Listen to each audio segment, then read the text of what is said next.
Israel के ताजा हवाई हमलों में पिछले 48 घंटों में 970 से ज्यादा लोगों की मौत हो चुकी है।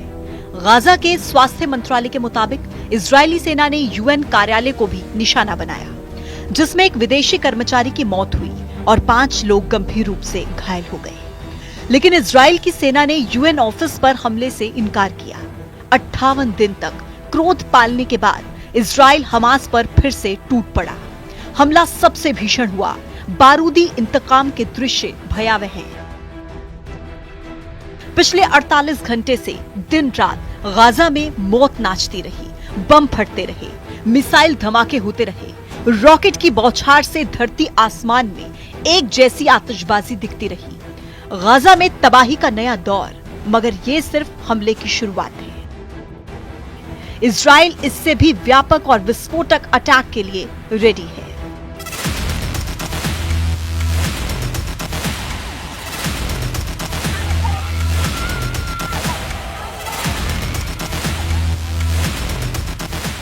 इस बार नेतन्याहू हमास के सफाई तक शांत नहीं होने वाले।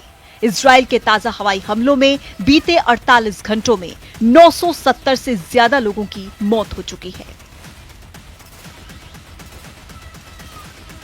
गाजा में कुल मौतों का आंकड़ा 49,547 हो गया है। इजराइल ने फिर से गाजा में ग्राउंड ऑपरेशन शुरू किया। जब धरती बारूद से जलने लगे, आसमान तक आतिश दिखने लगी, तब समझ लीजिए कि हमला इजराइल का है।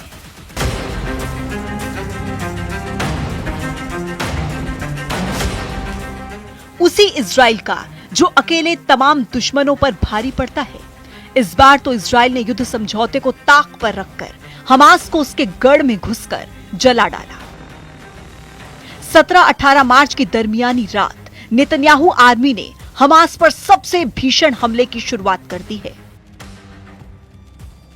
यह हमला कब तक चलेगा, इसे नक्शा रिलीज करके बता दिया गया है। नक्शे में दिख रहे इलाके को जलाकर खाक करने तक नेतन्याहू अब नहीं रुकने वाले। वहीं हमास ने भी ऐलान कर दिया कि अब फाइनल फैसला वॉर जोन में होगा, यानी लड़ाई तब तक चलेगी जब तक नतीजा नहीं निकलता। जिस तरह आधी रात में इजराइल ने हमास को दहलाया है, उससे यह भी साफ हो चुका है कि अब ये लड़ाई नॉन स्टॉप चलेगी। चाहे दिन हो या रात, हमले रुकने वाले नहीं हैं। इजराइल आर्मी चीफ ने खुद मोर्चा संभाल रखा है। हमास पर सेकेंड राउंड अटैक की निगरानी जनरल इयाल जमीर ने की। इसका वीडियो रिलीज कर हमास लीडर्स को इजराइल के इरादे जाहिर किए गए। इजराइल ने दावा किया है कि गाजा अटैक में हमास को बहुत बड़ा झटका लगा है। आईडीएफ ने दावा किया है कि नए हमले में हमास के आंतरिक मंत्रालय के महानिदेशक महमूद अबू वतफा, हमास के राजनीतिक ब्यूरो के सदस्य अबू ओबेदाह मोहम्मद अल जमासी, हमास के राजनीतिक ब्यूरो के सदस्य इसाम अल दालिस, हमास के राजनीतिक ब्यूरो के सदस्य अहमद उमर अल हट्टा, एक वरिष्ठ नेता और हमास के आंतरिक सुरक्षा तंत्र के लिए जिम्मेदार बेहजत अलू सुल्तान मारे गए हैं। वहीं हमास ने दावा किया कि इजराइल ने आधी रात को हमला कर महिलाओं और बच्चों को बेरहमी से मार डाला। गाजा अस्पताल की तरफ से बताया गया कि हमले में 1000 से ज्यादा नागरिकों की मौत हुई है। उधर गाजा अस्पताल के निदेशक डॉक्टर मोहम्मद जकूत का कहना है कि इजरायली सेना ने फिर से गाजा पट्टी में नरसंहार किया, जिसमें सैकड़ों लोगों की मौत हुई, सैकड़ों घायल भी हैं। घायल लोग ऐसे हैं जिनकी हड्डियां टूटी हैं, सिर में चोट लगी है, उन्हें सर्जरी की जरूरत है। ये नरसंहार पूरे इलाके में हुआ। गाजा में बारूदी आंधी के बीच पूरी रात एम्बुलेंस दौड़ती रही। अस्पतालों में घायलों को लाने के लिए घोड़ा गाड़ी तक दौड़ती रही। रात का अंधेरा छटा तो जहां तहां लाशें बिछी थी। जनाजों को घेरकर त्रासदी पर आंसू बहाते बच्चे और महिलाएं मातम मनाती दिखी। इजराइल के भीषण हमले के बाद गुस्से का इजहार इस तरह से लोगों ने किया है। पूरी दुनिया अंधी बहरी हो गई है। देखो, ये छोटे छोटे बच्चों और बच्चियों की लाश है। सुबह के वक्त जब मेरी माँ सहरी बनाने के लिए उठी थी और हम लोग सहरी के लिए तैयार हो रहे थे, तभी हमारे पड़ोसी के घर पर हमला हुआ और उनका बेटा मारा गया। मेरी उन मृतकों के लिए दुआ है। राजनीति में नाकाम नेतन्याहू सत्ता में बने रहना चाहता है, जबकि उन्हें पता है कि वो नाकाम हो चुके हैं। इसलिए वो दोबारा जंग करके समर्थन चाहते हैं। मेरी नजर में वो ऐसे शख्स हैं जिसको राजनीति के बारे में कुछ नहीं पता। हम क्या कहें, यही हमारी किस्मत है। ईश्वर रहम करे। नेतन्याहू अपने आगे किसी को कुछ नहीं समझते।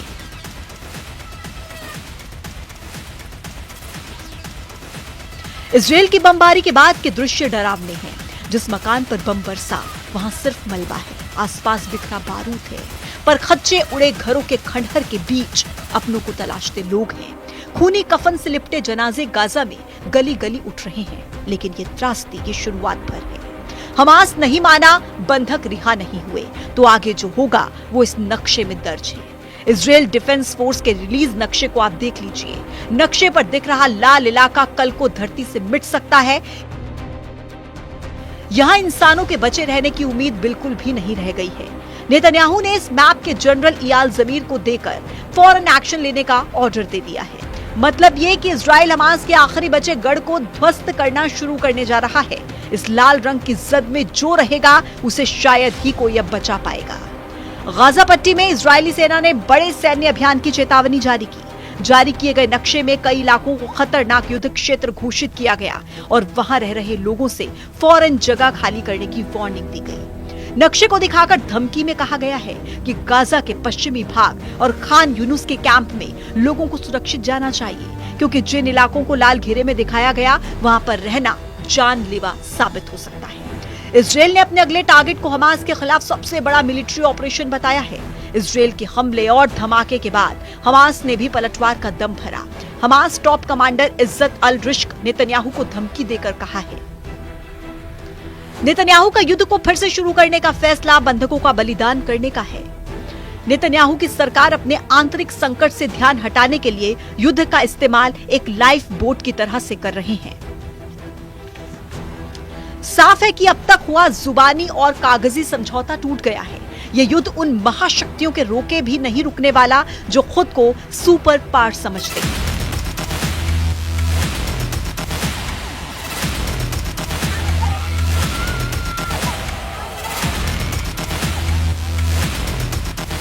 ये युद्ध रुकेगा तो बस एक ही शर्त पर, और शर्त ये है कि इजराइल की हर शर्त मान ली जाए। गाजा तभी बचेगा। इजराइल की शर्त यह है कि हमास का वजूद मिट जाए, फिलिस्तीन तभी बचेगा। इजराइल की शर्तें नहीं मानी गई तो जैसी तबाही शुरू हुई है उसकी हद पार होगी। हमले इस बार से भीषण होंगे। इजराइल भी मारेगा, हमास भी पलटवार के लिए रेडी है। हमास ने नेतन्याहू से बदले का ऐलान कर दिया है। हमास ने जब भी बदला लिया है, इजराइल में खून की नदियां बही हैं।